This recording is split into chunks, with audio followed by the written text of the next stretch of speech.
Welcome back dito sa channel natin. Andito tayo ngayon sa Philinvest City, Alabang. Alamin natin ang latest na developments dito. Napakaganda na pala ngayon dito sa Philinvest City. Para sa mga hindi pa nakakaalam, matagal lang na-establish ang Philinvest City bilang isang business district. Nagsimula ang mga developments dito noong 1995 pa. Pero noong 2017, nagkaroon ng bagong master plan ang development na ito at ngayon marami na mga bagong projects.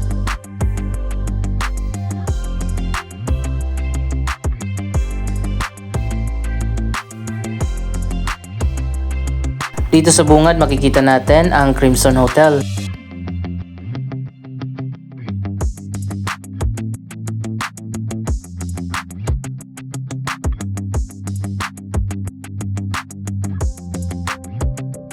May office building din pala dito sa likod ng Crimson Hotel.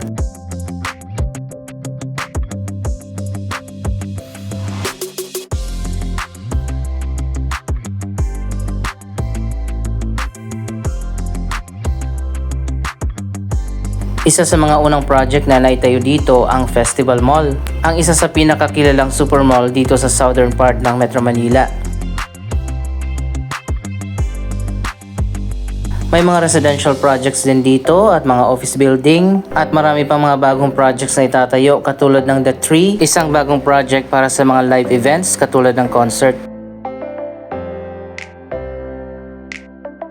So ayun guys, nandito na tayo sa harap ng Festival Mall. Napakalawak din ang mall na ito.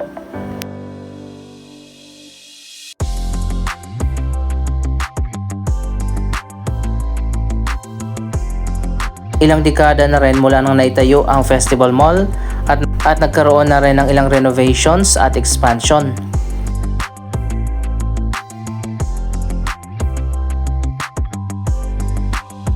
Hanggang sa ngayon, napaka-popular pa rin ng mall na ito at patuloy na tinatangkilik ng mga taga-southern part ng Metro Manila.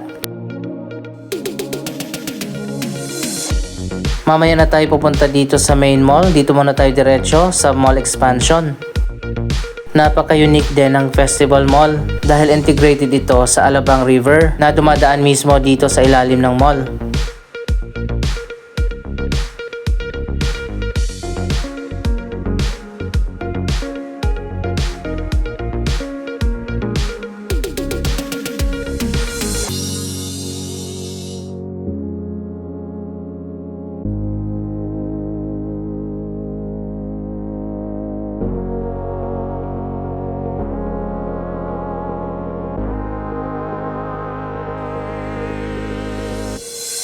Walang ibang mall na ganito sa Metro Manila kung saan meron talagang river na naging popular attraction na rin dito.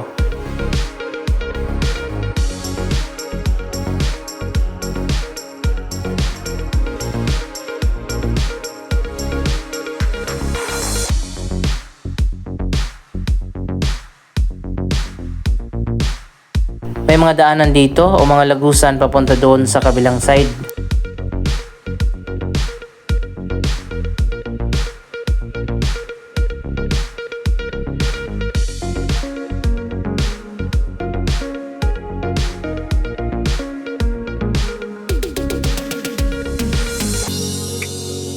Ito na rin ang shortcut kapag galing ka dito sa baba at gusto mong dumiretso dito sa bagong mall expansion.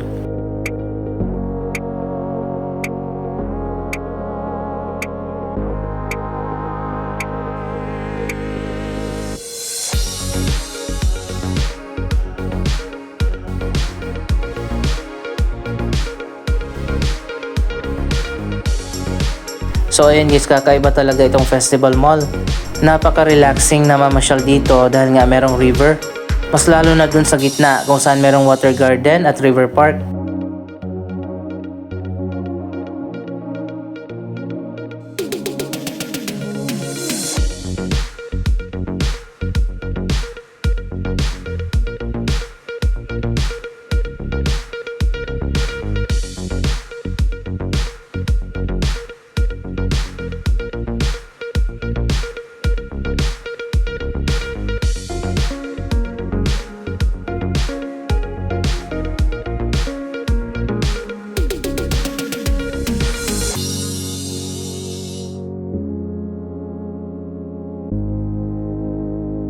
So ayan guys, nandito na tayo sa kabila. Ayan, napakaganda dito.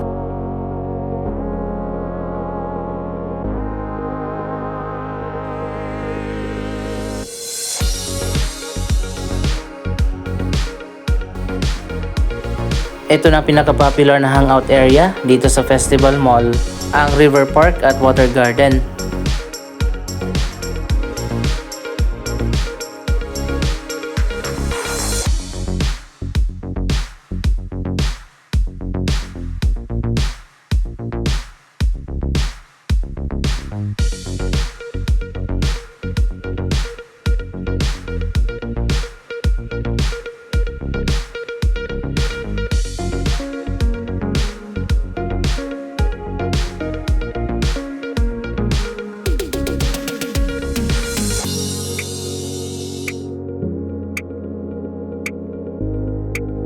Ito palang ikalawang branch ng Alabang River na connected din sa Laguna Lake. Siguro nilinis nila yung river dito, ayun makikita naman natin, napakalinaw ng tubig.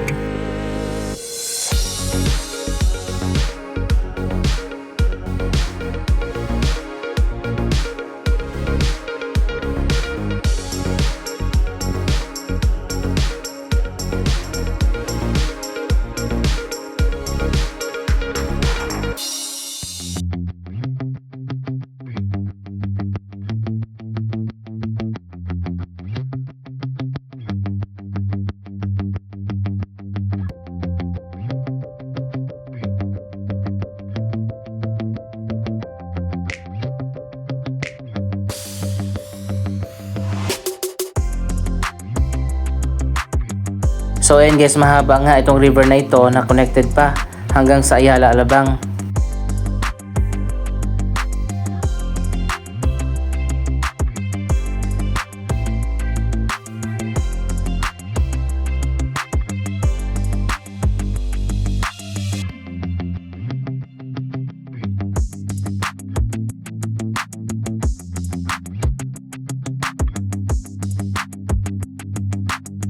Mabuti na lang at nagkaroon ng redesign ng master plan ang Philinvest City at naitayo nga itong mall expansion pati na ang River Park.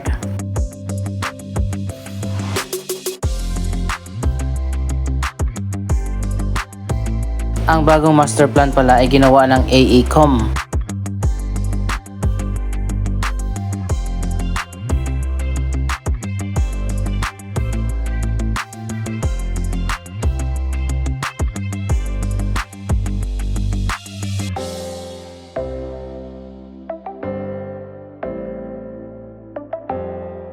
Maganda rin at modern ang pagkakadesign ng River Park.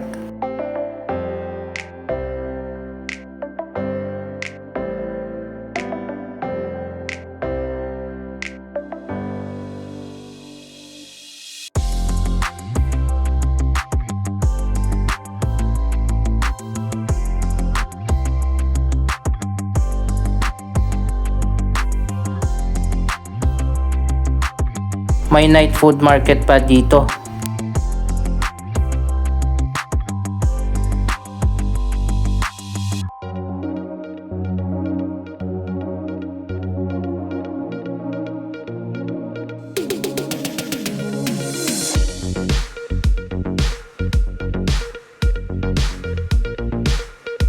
Mas maganda kung ganito ang design ng mga mall.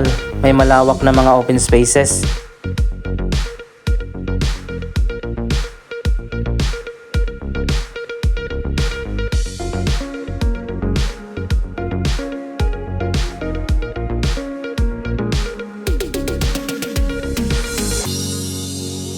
May mga artificial pond at fountain din dito na ngayon ay kasalukuyang nililinis.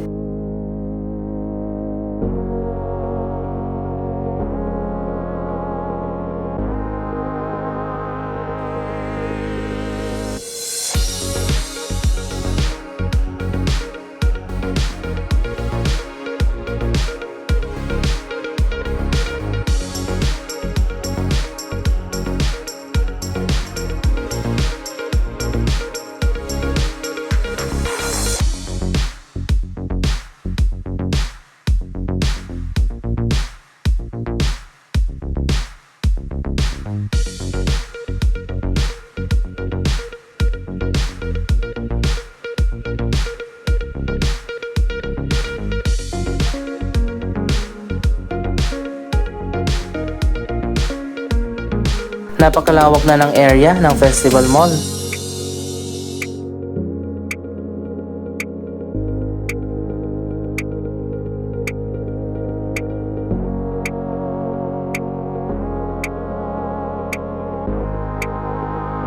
Puntahan naman natin ang kabilang side sa Water Garden.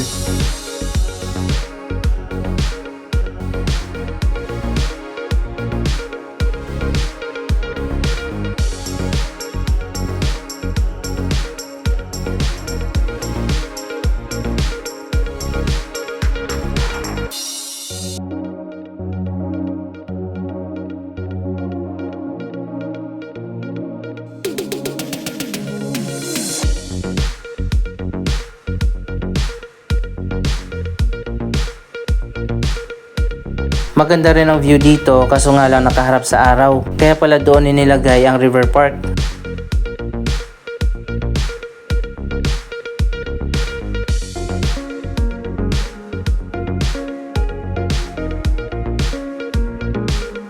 Malinis at well-maintained ang mga garden dito.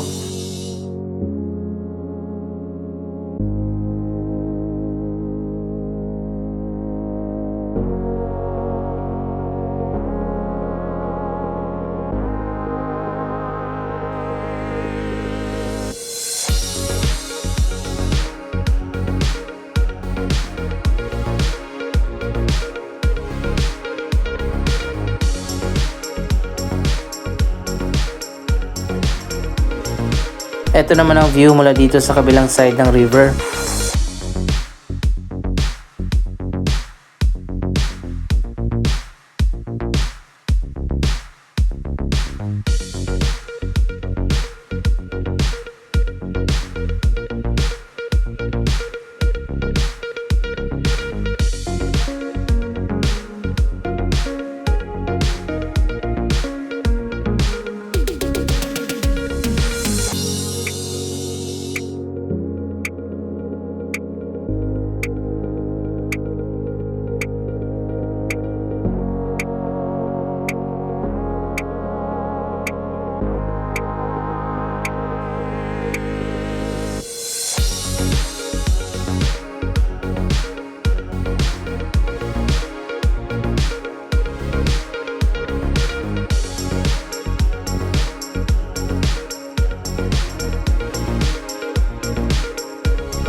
Andito naman tayo sa loob ng mall expansion. Maganda naman at katulad din sa iba pang mga mall, makikita din natin ang mga kilalang brand, local man at international. Andito tayo sa may atrium.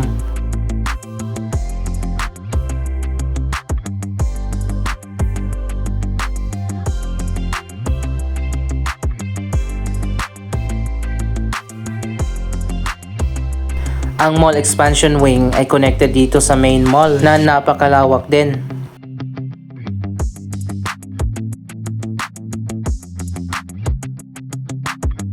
May indoor theme park pa dito.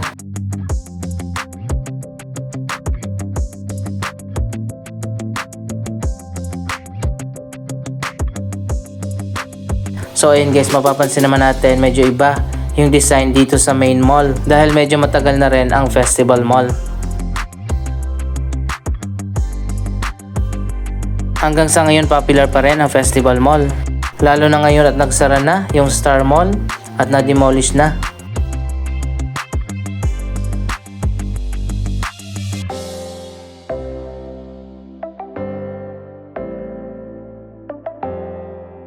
Napakalawak pala ng Philinvest City at marami pang development ang gagawin dito.